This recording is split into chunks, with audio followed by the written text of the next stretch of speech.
Good afternoon, everyone. We know that sometimes there can be a little bit of a slump after lunch, so we decided to really bring out the guns for this session. And I'm thrilled to be able to welcome one of our board members and friends, David Cancel, who is really well known when we talk about the opportunity at the intersection of the commercial, sales, marketing, and customer success world and higher education advancement. David is extremely well suited to I think, add a lot to the conversation today. He's been on the Evertrue board for a couple of years. He didn't know a lot about the higher education advancement space prior to that, but he did know a lot about the for-profit sales and marketing world. David previously co-founded a company called Compete.com, a web analytics company which scaled to be one of the leaders in that space. He co-founded a company called Performable, which was acquired by HubSpot, and then he went to be the chief product officer at HubSpot leading up to their IPO, and is credited with a lot of the success that company had. And he's now launched a new venture over the last several years called Drift, which really, consistent with what David has done through much of his life, reflects some of the very most cutting-edge trends in the commercial world. And I think the parallels to the nonprofit and higher education advancement world are crystal clear. So please join me in welcoming David. Thanks, Robert. Thanks. All right, so my job is to wake you up after lunch. All right, let's see if I can do it. Usually what I rely on is a lot of cursing, but then I got nervous when I got here, and I was like, I don't think I can curse. It's like my one prop I can't use. So we'll see how it goes. So I'm here to talk about, and I'm going to use the word customer a lot, but you can sub out donor for customer, because I think it's the same thing. It's about connecting with people. And so I'm going to talk about what we think about as the next wave in sales and marketing. And so my background is long. I have a lot of gray hairs.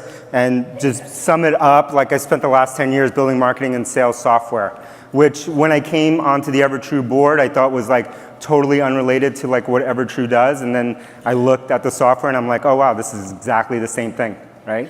All right, we can sub out the words, we can change some of the labels, and there's some complexities in what you do, but like from a sales and marketing standpoint, it is a similar motion, right? And so everything that I talk about today, I think, can be applied to what you're doing in advancement. And so before we get into things, I want to rewind and go back to the last 10 years in kind of sales and marketing. And we all worried about the same thing. And it was these kind of questions are the questions we would face every day. And these were really questions around being found, right? Fundamentally, like, how do I get people to my website, right? And so like these were all the questions that marketers were worried about last 5 or 10 years. But like today, all that stuff is table stakes. Like no one has to figure out like, you know, keywords or like how to get someone to your website or like what an ad is or like what a title tag is or like any of that kind of stuff, right? So that stuff is gone. And so we look at the market and we think like there's this new wave in sales and marketing, which is what we want to talk about, right? And the problem that we see is the problem that you guys face as well, which is like we spend all of our energy working so hard to get people to come to our website, whether that's through inbound efforts through content or outbound efforts, whether that's through sales or marketing. You're trying to spend all this energy to drive people to your website. But when you drive them to your website, like that's the best-in-class approach that we have in the world today, especially on the B2B side, is you get someone to land on the website, you get them to fill out a form, you become a lead in a CRM. I don't know about you, I don't want to be a lead, right, in a CRM. And then I get a bunch of nurturing emails from marketing. And then I get a second and a third and a fourth and a fifth. And then somehow, through some magical behavior and scoring algorithm, I become qualified. And when I become qualified, guess what? I get a bunch more emails from salespeople, and then trying to send me Giphies and funny quotes and saying that, you know, we met when I never met them, and then trying to get me on the phone. And if you know me, I hate using the phone. Like I only use a phone as a messaging device. And then eventually to talk to someone, right? Like that's the best in class that we have today. But I don't know about you, like, does anyone here like filling out forms and downloading ebooks? Like, does anyone raise your hand? Is there anyone who likes that? Like, no one does, but like, no one raised their hand. But I bet many of us who go to work each day and think about marketing like spend a lot of time building forms of some sort, whether they're donation forms or whether they're ebook forms, and they try to get someone to fill those forms out. But no one here raised your hand. And every marketing and salesperson that I talk to, I ask them 3 questions. I ask them, do you fill out forms and download ebooks? And they laugh at me. And then I say, hey, do you answer phone calls from people you don't know? They laugh again. And I say, do you answer emails from people that you don't know? And then they laugh again. That includes every salesperson that spends all day sending those emails. They laugh at me. And they say, I'll never do that. And it's like, okay, but that's all you do all day to try to get people to connect with you. Like, isn't that crazy? So I think we've hit like peak insanity. And I think the analogy is like, it's like spending all your time trying to get someone to show up to your store, and when they show up in your store, it's just empty, right? And you just wander around the store and you're like, what do I do here? And you find a book, which is the equivalent of the form, and you leave your name on that book, and then you walk out, and then you hope that someday a BDR or a salesperson will email you a month from now trying to get you re-engaged and to come back into the store. That is what all of us do on our websites today. That's the motion, right? You try to drive them back. And so we think it's obviously a terrible experience for all of us as buyers, but it's a terrible experience inside our companies, right? And somehow, Brent looks a little bit like Alec Baldwin, right? I never thought about that till just now, right? And so if you're old enough as me, you know what movie that's from. And you have these fights internally, and I have heard a million of these, and sales yelling about like, these leads you're giving me are garbage. Like, I want good leads. You keep giving me crappy leads, marketing team. And the marketing team sits there and they say, the leads aren't bad. You're not doing your job. You're not following up in time. Like, I'm giving you great leads. And this back and forth goes on all day. And every company that I've ever looked at who's bought any of the software that I've ever built, they have this problem. And to deal with this problem, here's what we do. Like, this is the funnel, right? And there's a whole bunch of problems with the funnel. But like, we spend more money at the top of the funnel, either through outbound sales motions or through inbound marketing or whatever tactic you want to use, or ABM approach, account-based marketing approach. And then we spend more money at the bottom of the funnel hiring more sales reps. That's the only way that we can get more yield out of this funnel, aka more people to spend money, or in your case, to donate money through online efforts. But we spend a fortune trying to convince people to talk to us, and then we put up all these barriers and say, like, it doesn't scale, it's not effective, like, I don't have time to talk to you, go fill out this form, come to our webpage 5 times, click these 3 things, and then maybe someday someone in sales will bother to call you, right? So we send them again through this maze, which is insane, right? And even if you can be good at that maze, because like, the truth is, like, on any of the businesses that you go to, like, if you were to fill out one of those forms, it usually takes weeks, if not months, for that business to respond and get back to you with an actual human, right? And so we did a little survey, and we looked at, the response time and how quickly you had to respond to people in order to actually be able to convert them. And we saw that there was this 5-minute kind of or less sweet spot, which is great, but no business is doing that. And what's different about today versus when we built all these things in the past, forms and ebooks and all of this kind of stuff, and prescribed that kind of motion to everyone, is we live in this world. Like, that happens to be my favorite flavor of seltzer, which I drink all day. And in this world, if I had my phone on me, I don't, it's over there, but if I had my phone on me, I could pull up Postmates, I could order a can of seltzer, and someone would deliver it to me right here, right now, right? I could also buy a car, I could also book a trip, I could also do anything that I want in real time, whether it's physical or not, on my phone. And that's the reality that we all live in now.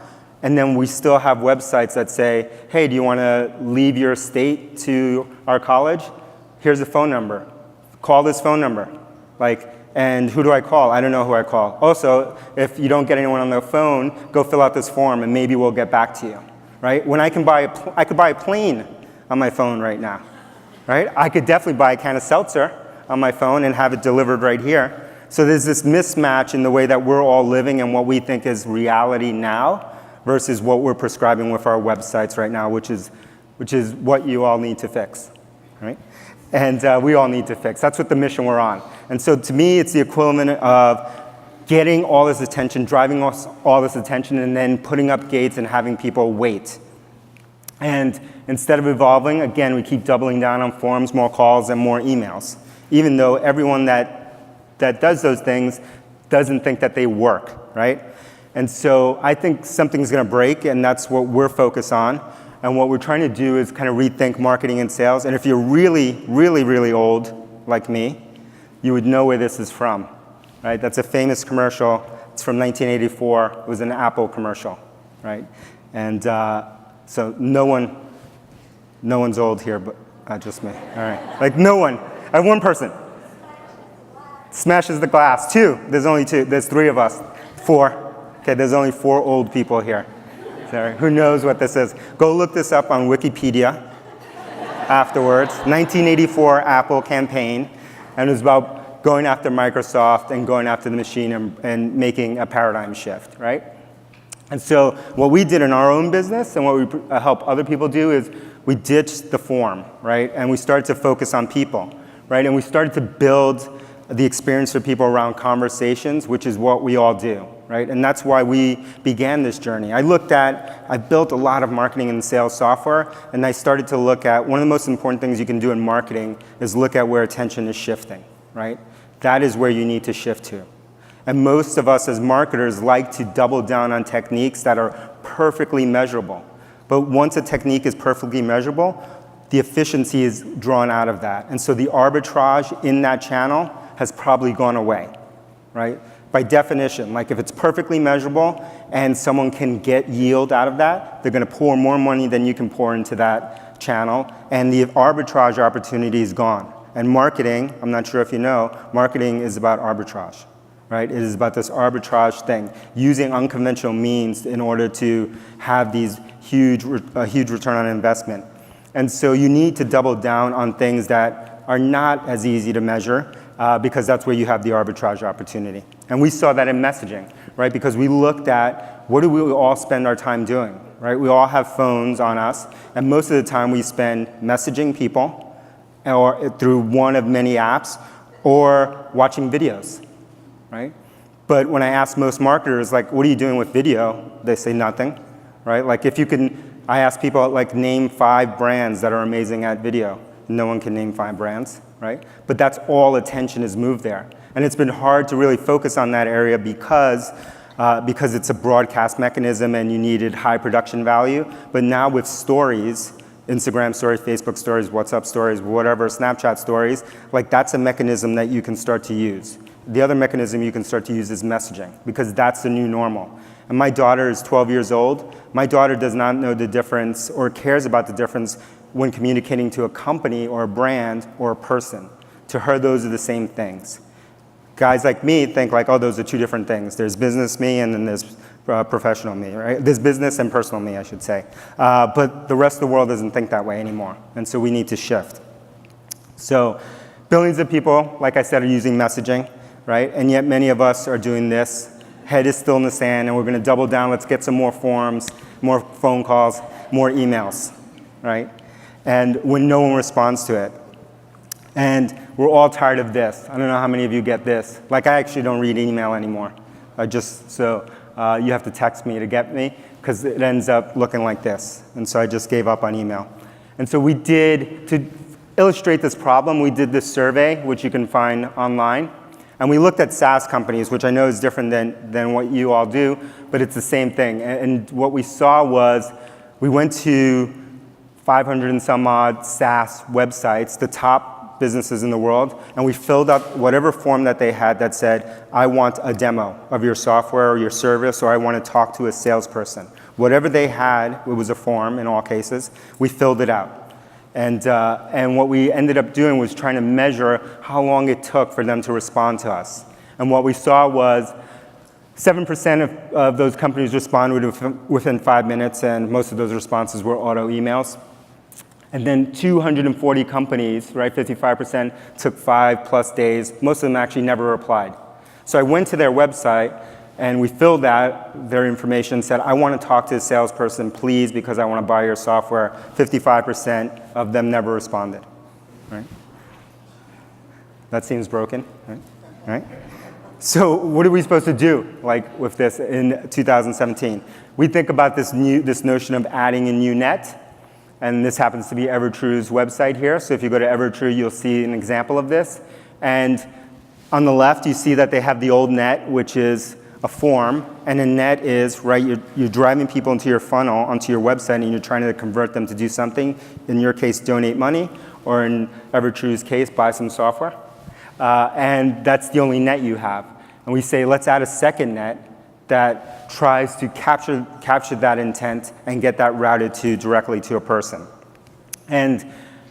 But people don't work 24/7, and so what we do is we have bots that basically, think about it as bots as a concierge, not as a replacement to a human, and we will ask them and try to assist people during the process. And if we find this is a person that needs to talk to someone, we will route that to a salesperson, right? And if that salesperson is not around, we offer up their calendar either through Gmail or Outlook or what have you, right in the conversation. So they say, Brent is not around, but here's Brent's calendar, and you can click the next time that he happens to be around so that he'll call you back, right? So this is direct connection to people, right? And we can also pre-qualify all of this. So you can have all of your qualification rules that you go through, right? I don't know what your qualification rules are, but most businesses qualify based on company size or based on problems that someone has, right? And we think about it as this virtual assistant for your website. And we think we're one of many companies that are doing this. We think this is where things are going to go, right? We're going to have these virtual assistants that are going to help people on demand, just like I can order that seltzer on demand right here. People should be able to come to your website and get an answer when they want an answer, because that's what's normal to them today, right? And so this ends up creating this what we call this fast lane, and making this buying experience simple for people. And by having this being at the center of this conversation data, you're also able to unlock these insights in that data that never make it into Salesforce in the case of you use Salesforce or Blackbaud or any of these things. That information is the old paradigm of everything looks like a table, a row, or property, like a spreadsheet. And if the salesperson didn't input the right thing into there, you have no idea what's happening. And so, but in the conversations that your sales reps may be having with someone, all the information is in there, like what their timelines are, how much they want to give, who else are they considering giving to. All of that critical information that your business needs, or your school needs, is in the conversation. We think the next wave of CRM will be built on top of conversations, not on top of properties and rows and cells, right? And then messaging finally puts the emphasis back on sales and marketing, on having conversations with people. Right, that's the end. At the end of the day, we can have all the systems we want in the world. It's about connecting people to people, people inside a school or inside a company to people outside a school or a company. Right? And so that's what we think it's like, and we think about this as this intelligent messaging platform. And I think over time, you guys should be thinking about how do you add your own virtual assistant to your website to help your donors. Right? Thank you.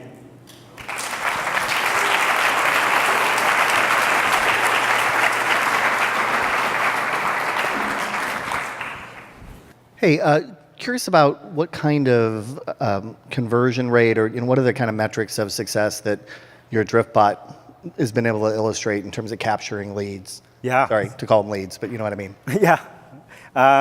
We look at it in two ways.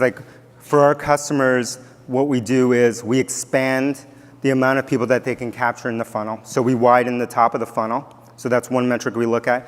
But the most important metric is we increase the velocity through the funnel.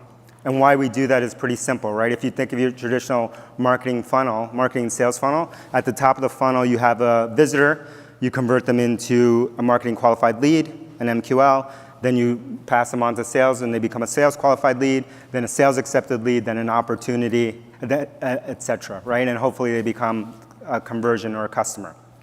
And what we do is, that's a traditional funnel. Our customers are able to take a visitor straight to a sales accepted lead in a single session. And by doing that, we skip MQL, SQL process. And for most of those companies, that means days or weeks, sometimes even months, right, of skipping that process because the bots are qualifying with the same questions that your BDRs or your internal salespeople would be using. Instead of just relying on scoring, which is just behavioral or based on a bunch of attributes, you can literally ask them, here are the questions we need them to answer, and only when they answer those questions in this way will they be passed on to sales, and if sales isn't around, then we'll schedule a time in their calendar. So sales and this is what sales loves, is just like they wake up and there's scheduled meetings in their calendar that are qualified. So they can just focus on that. And so that's success to them. In terms of metrics, we have them on our website. I mean, we have customers who have attributed in a single month, increasing their pipeline by up to $1 million, right, net attributed to just Drift by adding Drift. And so we have tons of case studies on that stuff. It's fun.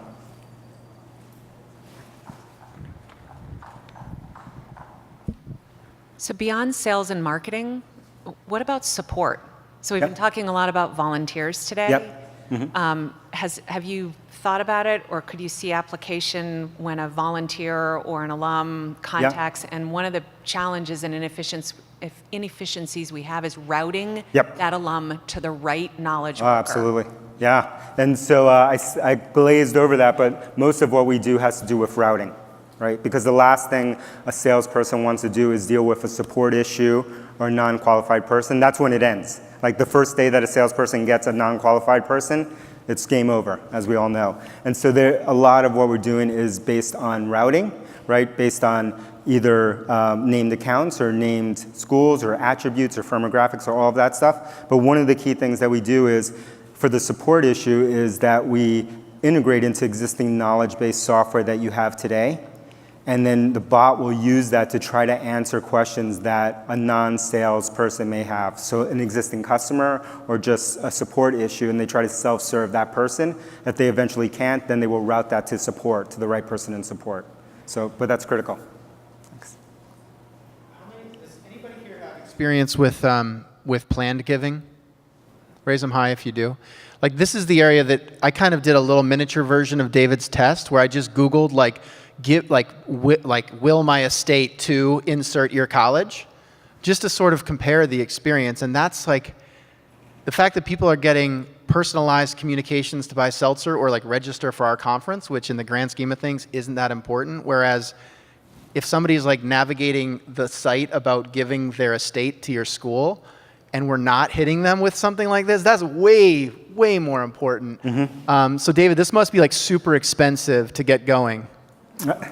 No, it's free. Is this really expensive? How expensive is this? Free to get going. We start at free. It's a freemium thing. It started free, and it's very inexpensive at this point to get started. It's very simple. So in the spirit of like the one idea that is low cost and so forth, that like this is one that I look forward to seeing if anybody's willing to dive in. Anybody interested in giving this a shot based on what you've heard so far? Cool. We have time for a couple more questions for David. Any other thoughts? So how many institutions of higher education are you working with, and what's the I should have translation? checked that before I came. Right now, from a focus standpoint, we focus most of our energy on B2B companies, and Yep. and then we have this freemium funnel, which I mentioned, where we have people of all types, and I'm sure there are institutions in there. We've seen like e-learning and a bunch of people like that. We've seen e-commerce. We have 40 or 50,000 customers coming in through that way, but I didn't do that analysis. I should have done that. Brent, I need to do that. Yeah. Yep. Well, thanks. Me? Hi. Hi. How are you going to make these bots smarter? Because they really drive me crazy. Yeah. I kind of hate them as much as I do the forms and the emails and the phone calls. And Yeah. I had an experience with one just last night. Yeah. And I'll share it with you if you'd like. Yeah, I'd love to. Because this is part of the annoyance. So I'm on a website for software that I own, looking for different plan, and a bot comes on, which I think is a person, of course. So I have this nice little chat with the bot. And I'm asking all kinds of questions they can't answer. It says, you know what? I think we'll have somebody give you a call. Would that be okay? Yes, I would like to talk to somebody about this because I need to get to the bottom of what's the right plan for me. And he says, okay, well, one of our people will be in touch. And it's like, is there a good time? And I'm like, not tomorrow, not today, because I'm at a conference today and tomorrow. So how about Monday next week? Have them call me Monday, because I'm not going to be around. Guess what happened? Couldn't figure They it out. called today, Yep. this morning, left me kind of a terse phone message because I wasn't there in my office. And I get a follow-up email that says basically the same thing. And I'm like, you know, your bot told me that they were going to pass on their entire conversation so that they would know everything, not my so bot. I wouldn't have to repeat anything. That's not my bot. Yeah. So, you know, And- I'd say in the longer version of this, like, It's not you guys. it's not our bot. But, you know, one thing that, there's a couple of things, like a couple principles. Like one, I actually hate bots. So like, because I think we haven't passed the Turing test, which is the test that we would have to pass in order to mimic human behavior. No one in the world has passed that yet. So because of that, we think about a bot as a concierge, and we explicitly say it always has to be identified as a bot. And the worst experience is to have something try to identify as itself as a person, and then you have an experience just like you have. So for us, it's clearly a bot. Just like if you were to call into a phone system, it's clearly an IVR system that you're talking to. It's not an actual person, and you know that. And once you know that, you reset your expectations, right, to what's real. I know that was also crappy because they didn't send the conversation, right? Which, yeah. Crazy. Not our bot, DriftBot, totally different. Yeah. Yeah. Hi, Sean Devendorf from Tufts. My question is, so for schools that you went to or nonprofits that you're involved with, how do you want them to use this technology to make your experience with them better? So I think the easiest answer is online giving, right? And it depends on the school. Like if they have an online giving platform, that's the most natural way to use that. And that's the way that we see people using it in e-commerce, right? It's a very similar use case. There's a set of kind of FAQ type questions that people may ask, and and for our customers that exist in some kind of knowledge base. And so we're able to bring those up. And e-commerce would be things like, you know, what's your shipping like? You know, what's the return policy? Do you have this in blue? Like all that kind of stuff. For you, it would be something totally different.